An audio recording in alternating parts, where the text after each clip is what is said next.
Good morning, good afternoon, and also good evening, and welcome to our monthly webinar series at Historical Trauma and Transformation. My name is Melike Fourie, and I will be your host.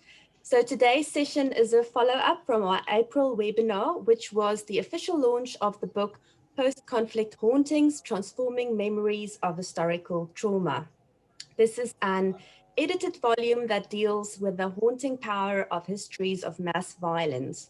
But the book also deals with different attempts to rebuild political structures and shape social relationships in the hope of creating more peaceful futures. And it is this latter aspect that today's webinar will be focusing on. Specifically, today's webinar creates space for some of the chapter authors to present their work in relation to the theme of collective healing. As always, we are delighted to have such an international audience join us again today. This book we are talking about today, it is edited by Kim Wale, who is Senior Researcher at Historical Trauma and Transformation here at Stellenbosch University, and Kim is also with us today.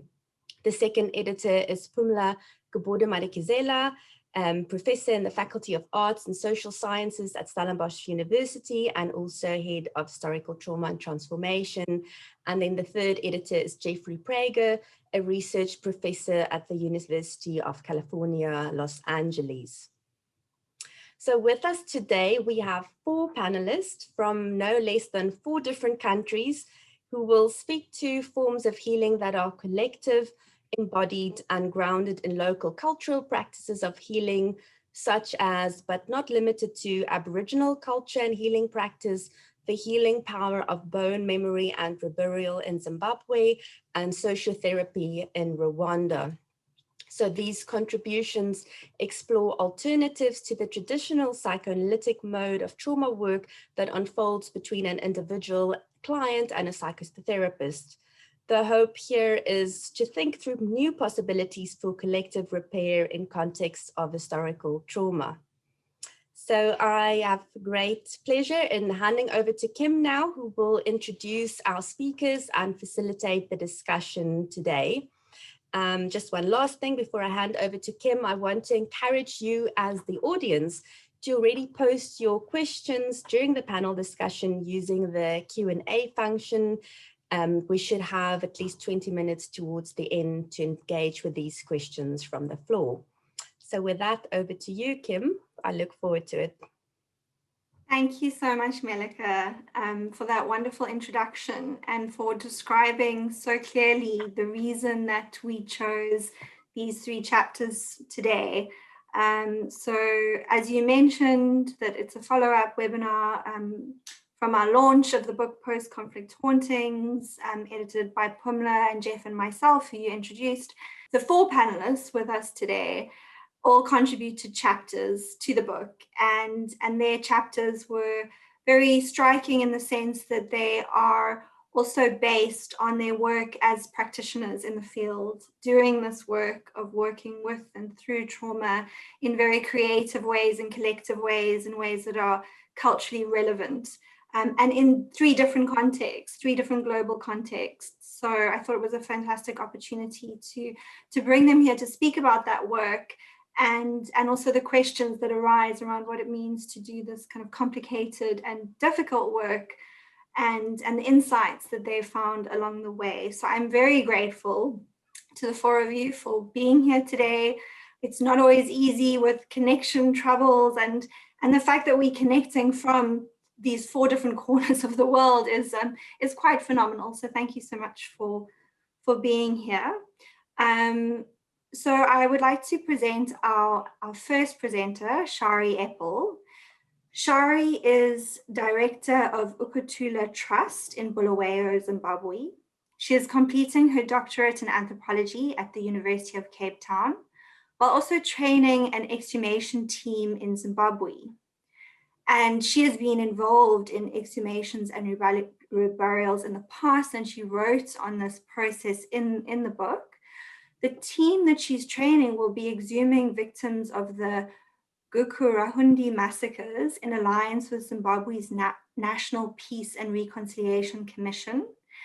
And Shari has been connected to our unit for a while. She's presented at a few of our different conferences over the years. I know she presented with us in Rwanda when we did a conference in 2018 on the haunting power of the past. And again in our conference in Stellenbosch in 2019. And we are so delighted to have you here again to speak about your work. And I'm looking forward to the presentation. Thank you, Shari. Thanks very much, Kim. It's a real pleasure to be part of this audience and to see some old faces I haven't seen for a long time. So without further ado, what I'm going to do is share the screen so that I can show a PowerPoint. So I'm going to do that right now.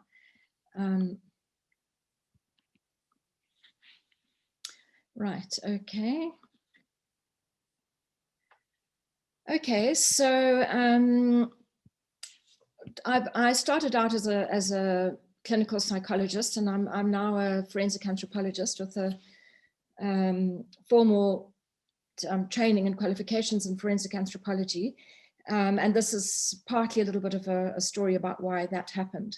And for me, what I found is that material objects, you know, bones, which are extremely powerful and evocative, but also objects from graves, from the past, from the dead, can really bring back memory for families and traumatized communities. And this jersey is an example. It's a national parks jersey, which we'd been told by the son of Julius Mvula-Nyati he'd given to his father 3 weeks prior to him being killed by 5th Brigade in 1984. And I'll never forget how he called out when he saw this jersey being uncovered in the grave. You know, it was this real important reuniting with something important for him. Okay, a few comments on images.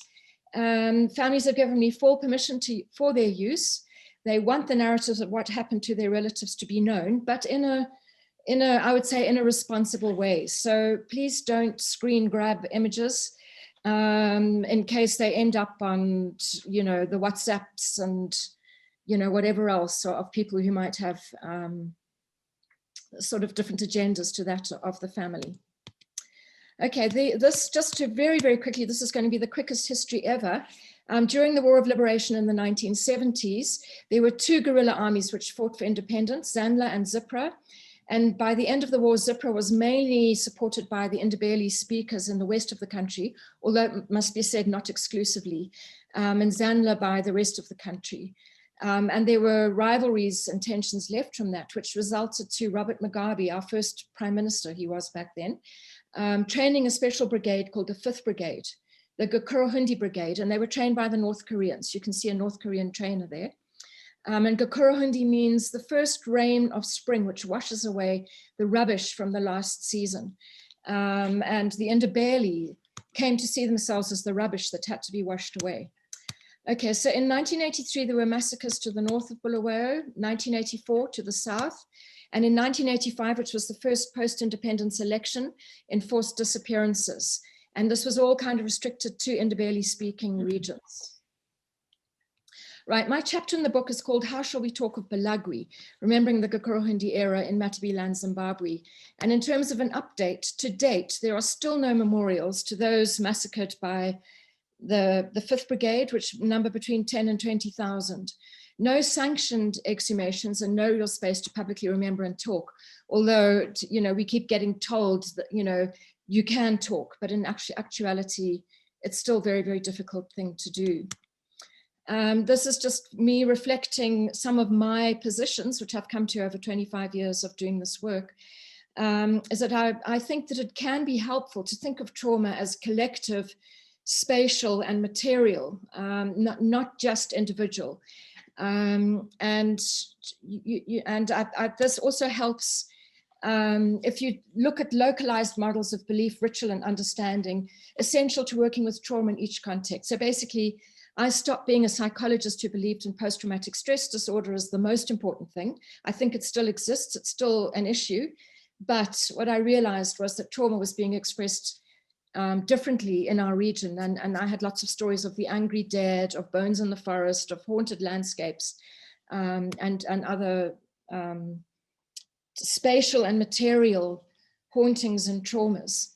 I think it's also important to realize that political activism may be part of healing, that, for example, I mean, if you think of Black Lives Matter or Me Too, I mean, these are movements which have, you know, people in the West have come to understand as being a way of empowering victims and helping them to move on. And I think around the world, and especially when you've had mass trauma of entire communities, we shouldn't think that one-on-one healing is the way to go, because it's simply impossible when you're talking about thousands or millions of people. What I've also noted is that physical spaces, material objects, and political activism have contributed to making memories of violence tangible in Matabeleland, where I live. To come to Balugai Camp itself, there is a photo I just grabbed out of a book this morning. That is what Balugai Camp looked like. That's a Surveyor General's aerial photograph in 1982. Each of those little rectangles is a barracks, asbestos round, you know, one of these circular barracks. And between A and D there on the ground, you can see jeeps, you can see soldiers. So that's just to give you an idea of how enormous this camp was. And it was used in 1984 as a torture base by 5th Brigade. And this is what Balugai looks like now. Okay, all of that is gone. And for me, I find it highly symbolic, because it's what our state has tried to do with the Holga Kurohindi era, which is to act as if it has never existed and to have no memorials and nothing left to remind themselves or anyone else of what happened. So in the chapter, I talk a bit about Balugai and the Battle of the Memorials, where we see intergenerational memory in action, because what I've noticed is that where 25 years ago I was working mainly with parents and siblings of those murdered by 5th Brigade, I'm now working with children and grandchildren. The baton has been passed. And on the 21st of February 2018, which was shortly after the coup which displaced Mugabe, the first ever memorial ceremony was held in Balugai Camp. And on the 25th of May, the first ever attempt to erect a plaque for victims was made. And there's no photo of this because the plinth was destroyed before it was even completed. The state responded with its own pushback, if you like. And the Department of Public Works built a memorial to the unknown soldier in August 2018. Now, if you consider that it was soldiers who tortured and murdered people at Balugai, this was seen as a very aggressive act. And I actually went out just a few weeks later. I wanted to see this for myself.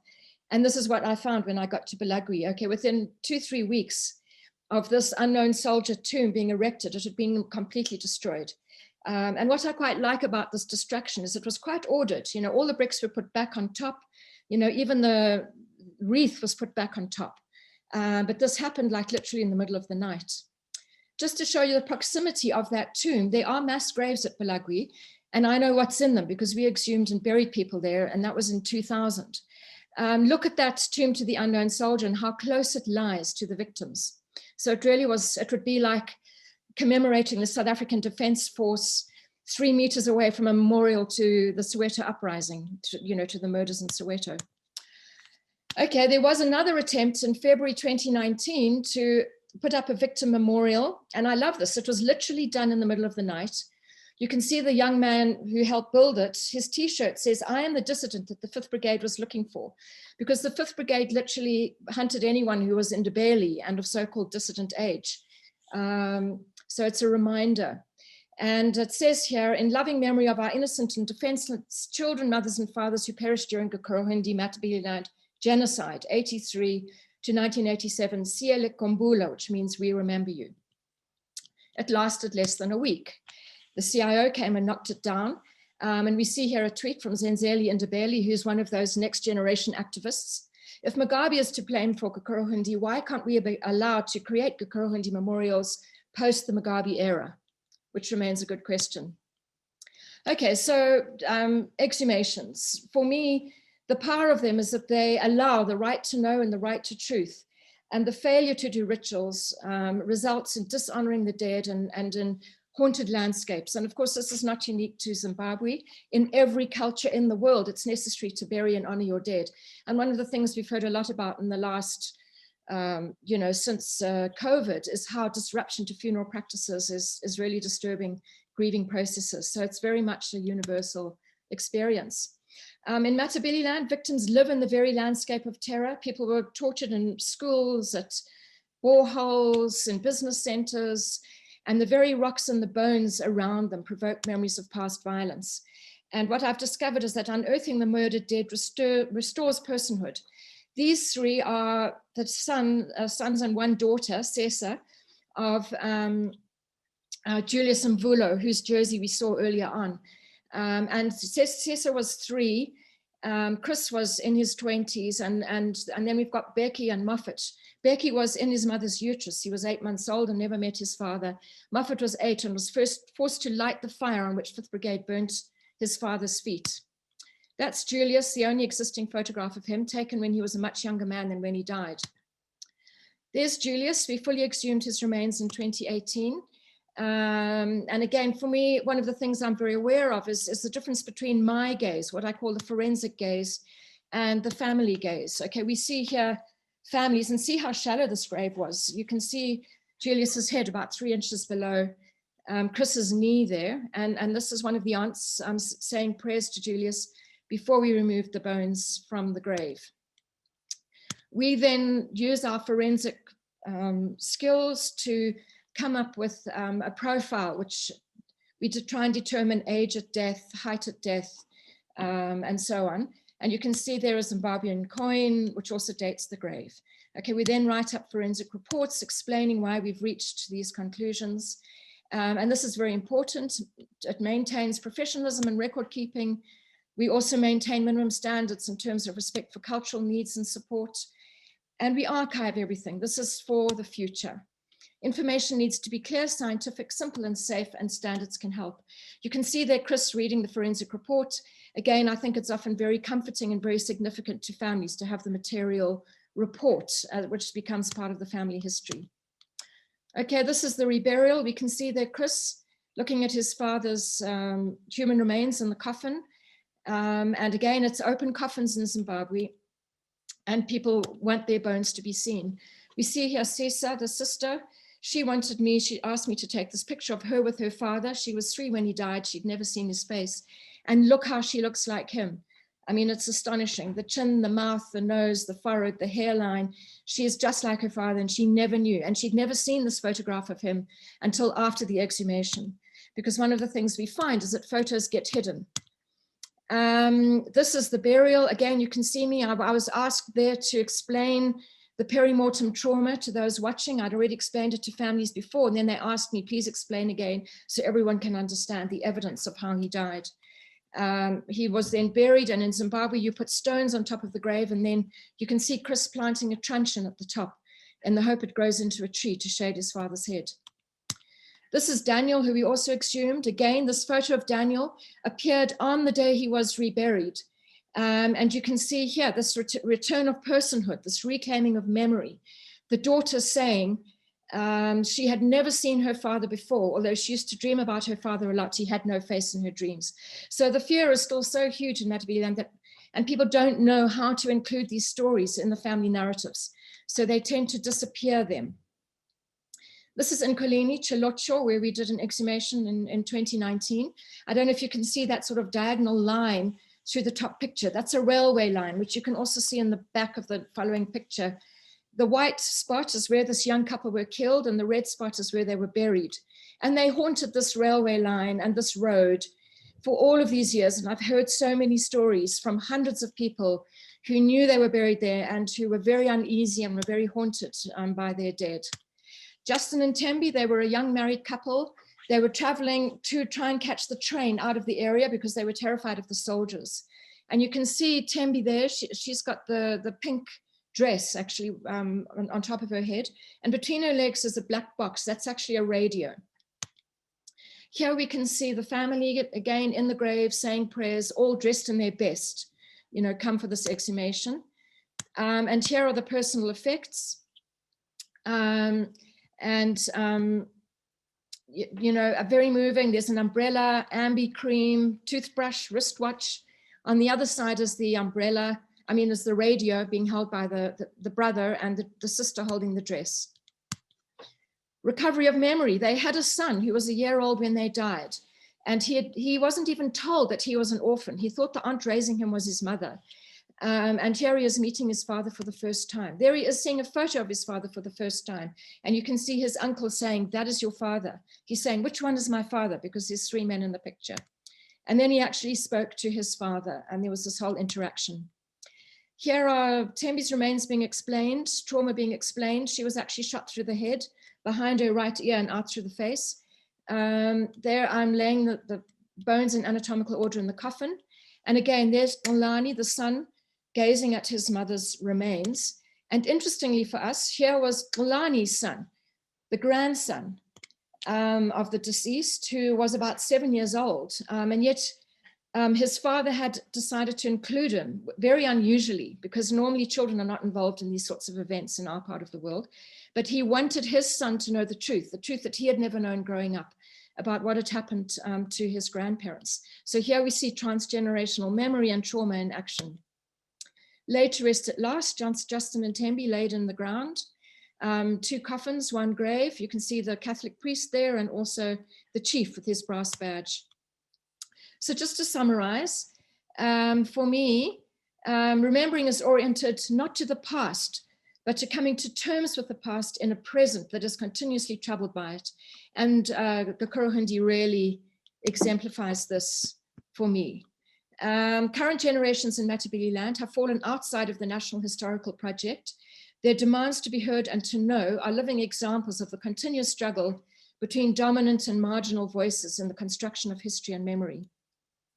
Whose heroes count, whose victims count, and who has a right to decide? Okay, that is the very interesting, very visceral, very physical fight going on at Balugai right now.